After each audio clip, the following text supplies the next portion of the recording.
Hello everyone, and welcome to my very first YouTube video. In this video, I'm going to go over some of the things I learned when I built my first quadcopter. Hopefully some of these tips are useful in helping you avoid some of the mistakes I made while also making for a better flying experience. Before diving into what I learned, I'll give a quick overview of the quadcopter itself. This quadcopter is built using the QAV 250 carbon fiber frame. I really like this frame because it's super durable and lightweight. I've crashed this quad on grass, dirt, against trees, fences, and on concrete, and it's only a little scratched up. As far as the electronics go, I'm using 2400 kV Crazy Pony motors and Afro 20 amp ESCs. I'm using a Spectrum 6-channel receiver, a 2200 milliamp 35C 3-cell LiPo battery, and for the flight controller, I've installed a mini CC3D running OpenPilot. Now let's dive into the 8 things I learned building my first drone. As you might be able to tell, I've got a jumble of wires filling up the entire frame. The reason for this is that I did not use the power distribution board that came with this frame to power the ESCs and the flight controller. I decided not to use it initially in case one of the ESCs just stopped working early on so that it would be simpler to replace. In hindsight, I would definitely recommend such a board just because it helps to remove a lot of unnecessary weight and confusion when putting all of the parts together. Along the same lines of wire management, make sure you tie down all of your parts, especially loose ends.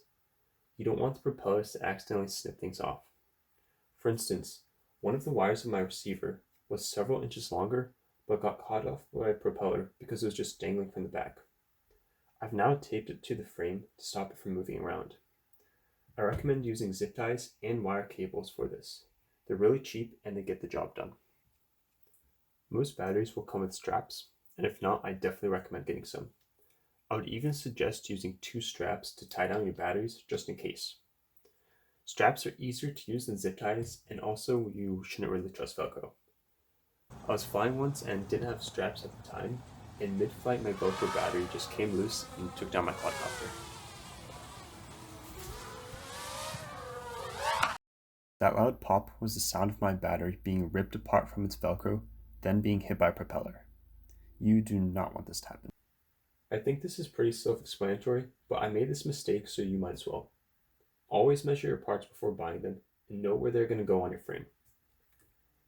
I bought this FPV camera with the intention of placing it on a mount built into the frame. However, I didn't realize the antenna was fixed to the camera itself. So naturally, I couldn't use the recommended mount.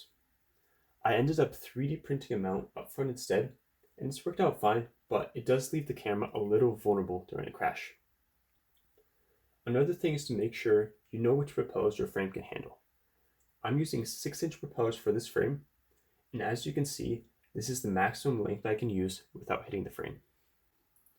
When you're first learning to fly, crashing is inevitable, and propellers are typically the most susceptible, so make sure to buy a bunch of spares.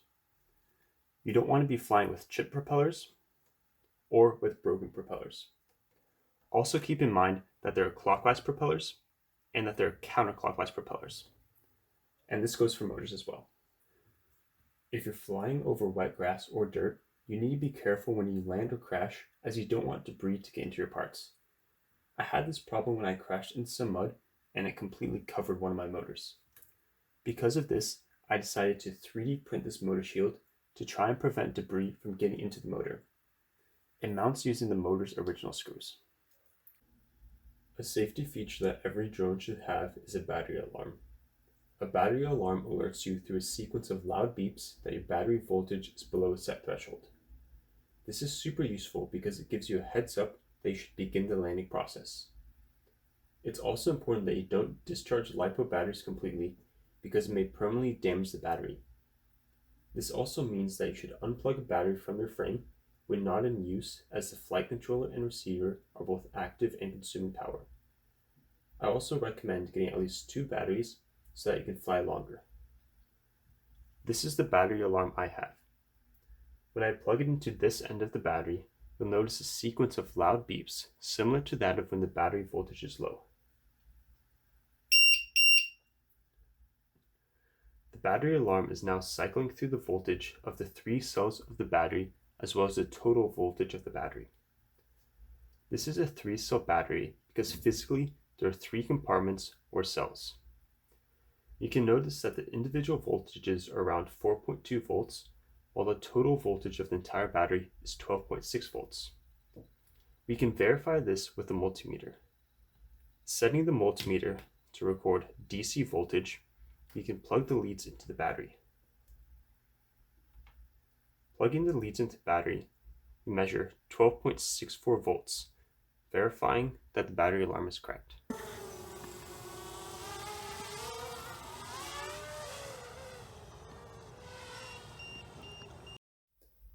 Those beeps were clearly audible and were the indication to begin the drone's descent. Another important safety tip when flying is to not fly near dogs or other animals. I thought this dog would stay preoccupied with the ball, but it seems like my drone was a little more interesting. Definitely avoid these circumstances because you don't want to accidentally crash into the dog or have the dog damage your drone. That wraps up the 8 things I learned building my first drone. Hopefully some of you will be able to take something away from my experiences and have a lot of success building and flying your drones. If you have any questions or suggestions, drop them in the comments below. Thanks for watching.